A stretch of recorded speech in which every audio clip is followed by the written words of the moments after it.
September 8th, 2025. I mean, the music world didn't just stop, it completely froze. Yeah, shocking news. The remains of 15-year-old Celeste Rivas Hernandez, deeply decomposed, were found in the frunk of a 2023 Tesla. And not just any Tesla. No. Registered to the massive viral star David D4vd Burke. The body had apparently been rotting there for weeks. It was only found because of this just horrific smell reported at a Hollywood tow yard. Just awful. Welcome to Starscope Report. We dive into the stories behind the headlines, red carpet stuff, viral moments, you name it. We break down Hollywood drama, music industry shakeups, influencer scandals. And today, you're listening in as we take a deep dive into a case that's really pushing the limits of celebrity crisis management. It's quite something. Oh, absolutely. This is way more than just a headline. It's this incredible clash between, the forensic facts we do have and this completely chaotic story playing out in public. Right. You've got two totally different strategies happening at once. The musician's lawyers. Yeah. Absolute silence. Calculate. Yep. Exactly. Meanwhile, his manager, he's launched this, well, frankly, reckless war on TikTok. It's risky. We're going to unpack all of that, these conflicting approaches, and look at what the LAPD is actually up against evidence-wise. Yeah, there are a lot there. Okay, so the key players here. First, tragically, the victim, Celeste Rivas Hernandez. 15 years old, described as a troubled runaway, apparently used fake IDs sometimes. That complicated picture already. Then the musician, David D4vd Burke. He's 20, huge artist out of Houston, directly linked to the car. The Tesla, yeah. And finally, the manager, Josh Marshall. He runs Mogul Vision, and he's the one who just shattered the silence, taking to social media in a way that's, well, unexpected. Completely unexpected. A huge departure from the norm. All right, let's dig into the scene itself, the discovery. The sources are pretty graphic. Celeste's body, found in the frunk, was severely decomposed. Police think it was likely there for several weeks, probably through that really intense LA summer heat. Yeah, late summer heat would accelerate that massively. The decomposition was apparently so bad, the body weighed only about 71 pounds when found. Which tells you a lot about the state it was in. And legally, that level of decomposition it's a huge hurdle. How so? Well, the LA County Medical Examiner officially listed the cause of death as deferred. Deferred, meaning they couldn't determine it. Essentially, yes. For now, at least. That kind of massive decay, it basically cripples a traditional murder prosecution. You lose so much forensic evidence. Like toxicology. Yeah. Or clear signs of injury. Exactly. Without that, it's incredibly hard for prosecutors to prove how she died. And crucially, they need to prove that a specific criminal act caused the death. That becomes very, very difficult. Okay, so here's a big question for you listening. If they can't prove how she died, does the whole homicide investigation just stop? Not exactly. It pivots. And that's likely why the LAPD has its top unit, the Robbery Homicide Division. On this, they handle the really complex stuff. Yeah. Since proving the specific act of homicide might be off the table, or at least very hard, the focus likely shifts to something more provable: concealment of a human body.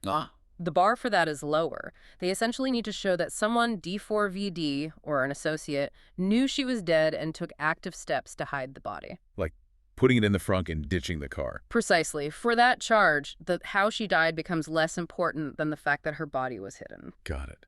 So the physical evidence is tricky, but this timeline, it creates this massive hole in the story too, doesn't it? It's a huge problem for the investigation. Let's walk through it. Celeste was last seen by family May 4th, 2024. She was apparently leaving to see a movie with David Burke. That's the last confirmed sighting by anyone who knew her personally. Radio silence. For, what, a year and 3 months? Just gone. An unbelievable amount of time. The trail only picks up again August 27th, 2025. That's when parking enforcement first ticketed D4vd's Tesla in the Hollywood Hills. And the report said the car looked like it had been sitting there, dusty and abandoned, for a while before that date, too. Right, suggesting it was dumped sometime earlier. Then September 8th, the body is found, horrifically, the day after her 15th birthday. Oh, wow. And then, nearly 2 weeks later, September 17th, the LAPD raids D4vd's rental home, this $20,000 a month place. They seized electronics. Phones, computers. They're looking for digital evidence, right? Trying to fill that huge gap. Connect D4vd, Celeste, the house, the car. Desperately, that timeline is the prosecution's nightmare, and the defense. Their whole game is to keep that gap as wide and empty as possible. Which brings us to the defense strategy, or, as you said, strategies, because they're so different. Astonishingly different. D4vd himself, textbook legal defense. Total silence. Absolute public silence. Tours canceled, and he hires Blair Burke. Who's like the go-to lawyer for huge Hollywood celebrity criminal cases, right? Yeah, arguably the most formidable. Known for handling exactly this kind of high-stakes, high-profile mess. Hiring her signals one thing. The legal battle is paramount. Don't say anything publicly that prosecutors could twist. It's all about preventing self-incrimination. It's the ultimate legal shield. And you even see subtle hints from the LAPD. They pointedly refuse to confirm D4vd gave his full cooperation. That sounds like lawyer language influencing the police statement. Definitely sounds like Burke's influence. Her job is making sure he says nothing that implies cooperation, let alone guilt. Keep the wall up. Okay, but then there's the manager, Josh Marshall. His strategy is the polar opposite. It's genuinely baffling. It is. He didn't issue a careful statement through a lawyer. He jumped onto TikTok, of all places, arguing directly with users accusing him of being involved. Yeah. Isn't that just creating a massive headache for D4vd's legal team? Like throwing a grenade they have to deal with later. It's chaos theory applied to crisis management. It's such a significant departure from anything standard. He's reactive, he sounds defensive. And everything he posts is discoverable, right? Every single word. It's potential discoverable material. Written statements they can subpoena, try to verify, and use to just shred his credibility later on. It's hard to believe. A manager tied, even indirectly, there to a possible homicide investigation, fighting with commenters on, as you said, a Chinese video app. Mind-boggling. And the way he's denying things is so legally risky. He made this huge, sweeping claim. I had zero knowledge of anything. It sounds definitive, but... Well, if any digital evidence pops up showing even partial knowledge, maybe he knew the car was ditched or heard Celeste was missing, that statement becomes provably false. And that could expose him to charges like obstruction. Wow. But the biggest gamble, the most specific denial he made was, I never received any emails. Why is that one so critical? Because it directly contradicts claims reportedly made by a private investigator that Marshall's camp had been told Celeste was a missing person, possibly via email. So Marshall took a rumor and turned it into a concrete, verifiable claim. Now prosecutors can just subpoena the email servers, Google, Microsoft, whoever. Check the logs. And if they find even one email mentioning Celeste, his credibility is toast. In court, and certainly in public opinion, it's an enormous risk based on, what? Impulse. Anger. And he's also trying to build this sort of firewall around himself, isn't he? Saying he lives in another state, works remotely. Trying to emphasize dissociation, Yeah. He's painting himself as purely a remote business manager, denying access to the rental home, trying to distance himself physically and legally from the situation in LA. Trying to shield himself from liability. Exactly. But that firewall, it's only as strong as the evidence. If those seized electronics show D4vd called him, texted him, asked for help with the car, discussed Celeste, that firewall just crumbles. So the strategy is D4vd silent, shielded by Burke Marshall, loud, reactive, and potentially self-destructing online. That's the bizarre split screen we're watching right now. Okay, let's talk about the narrative battle, especially around Celeste's age. The circumstantial stuff linking D4vd and Celeste is pretty intense. It is. Sources close to her family say they met online, maybe on Twitch, when she was really young, like 11 or 12. That's a key claim. Her brother apparently confirmed D4vd used to pick her up regularly in that same Tesla. And then there's the detail about potentially matching tattoos on their index fingers. Yeah, those details paint a picture of a potentially inappropriate relationship given the age difference, and that's where the defense has to push back hard. With what? Their core counter-narrative is going to be statutory defense. Basically, they'll argue that D4vd and his team genuinely believed Celeste was older. How much older? The claim seems to be they thought she was 19, a student at USC even. And they'll say her history as a runaway, using fake IDs to get into parties, supports that belief, that they were fooled. Precisely. They'll argue they had reason to believe she was an adult. So, statutory charges. If I remember correctly, it all comes down to whether D4vd knew she was a minor, right? Or should have reasonably known. Exactly. For statutory charges, the victim's age is the key element. The prosecution has to prove the defendant knew or was willfully blind to the fact that she was underage.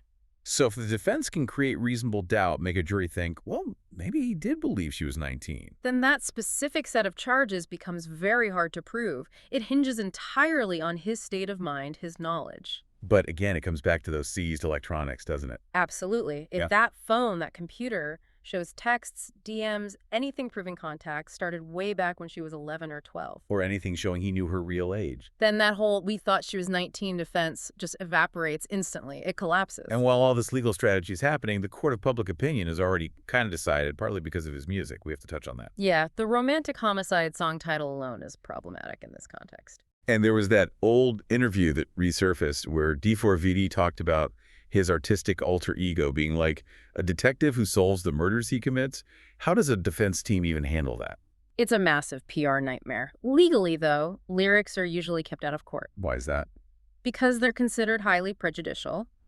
The risk is that a jury gets inflamed by the lyrics and convicts based on emotion or perceived character rather than the actual evidence of the crime. So Blair Burke can likely block the lyrics in the courtroom. Probably. But she can't erase them from the public consciousness. Outside the courtroom, in the court of public opinion, that connection is already made. The narrative is set. Artist sings about homicide, dead body found in his car. It's incredibly damaging to his image, regardless of legal guilt. And meanwhile, the LAPD is being very careful with their language. Extremely careful. They call it a homicide investigation, yes. But they keep stressing that until the medical examiner makes a final ruling on cause of death, which, as we said, might never happen conclusively due to the decomposition. It remains unclear whether there is any criminal culpability for her death beyond the concealment of her dead body. They're managing expectations. Okay, so wrapping this up, what are the likely legal paths forward?